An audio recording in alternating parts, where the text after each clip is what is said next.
Hey everyone, in this video I'm going to review Mobirise website builder.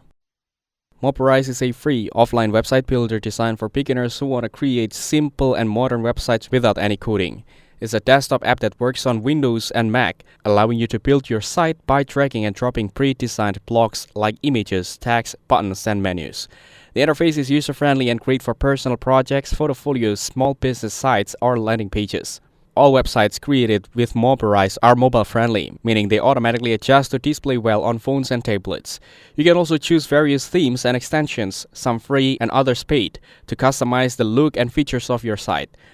Mobirise also lets you publish your website anywhere, such as on your hosting, a local drive, or GitHub pages.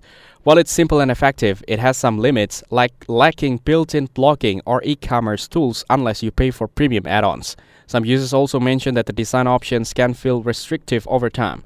However, it's a solid option for people who want a quick and easy way to build a clean website without needing to learn web design. Overall, Mobirise is a handy tool for beginners who want control without complexity.